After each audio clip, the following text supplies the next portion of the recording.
nin iyo naag isqaba ayaa waxay ku heshiiyeen inay xilliga xagaaga u dalxiis tagaan hotel badda ku agyaala, kaas oo 20 sano ka hor ku aqalgaleen. laakiin naagtii ayaa mashquushay wayna bixi weyday. ninkii way fasaxday, waxayna ku tiri, aniga ayaa kaa soo dawbixi doono. ninkii markii uu tagay hoteelkii ayaa asagoo alaabtiisa haweysanaya si lama filaana ku arkay kombiyuutar qolkiisa dhex yaala oo internet leh.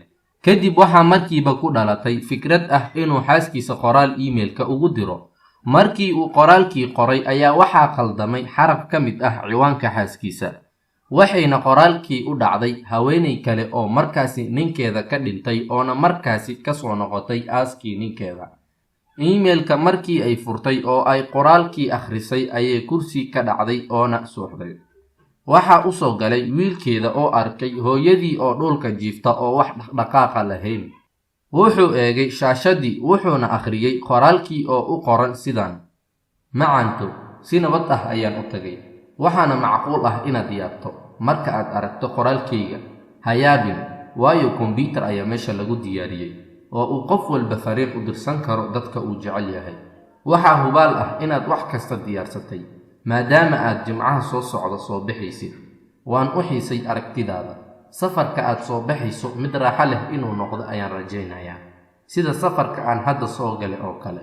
laakiin dhar badan iyo alaab badan ha ii soo qaadin, waayo meesha waa naar. micnaha kuleelka ka jira ayaa xad dhaaf.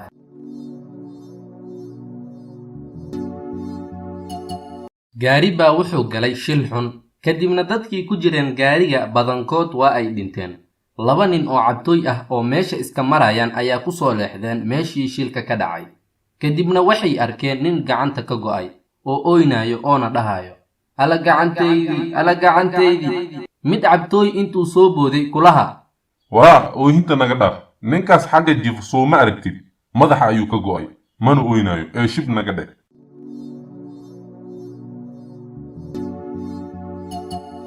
mid cabtooy ah ayaa soo galay supermarket. markaas ayuu dhahay, saaxiibo, waxaan rabaa inaan kaa barto sida aan macaamiisha ku soo jiito. kiina wuxuu dhahay, taas way iska sahlan tahay, fiirso qaabka aan ula hadlo. gabar ayaa soo gashay oo rabtay inay malab iibsato. ninkii wuxuu dhahay, macquul miyaa adoo malab ah inaad malab iibsato? hal ma ahane 2 qaado. gabar kale ayaa imaaday oo rabtay tufaax. wuxuuna ku dhahay, macquul miyaa adigoo tufaax ah inaad tufaax kale iibsato? intaad doonto ka qaado. markaas ayuu ninkii ku dhahay kii cabtooyga ahaa, markaaga isku day. waxaa soo gashay mid caano rabto.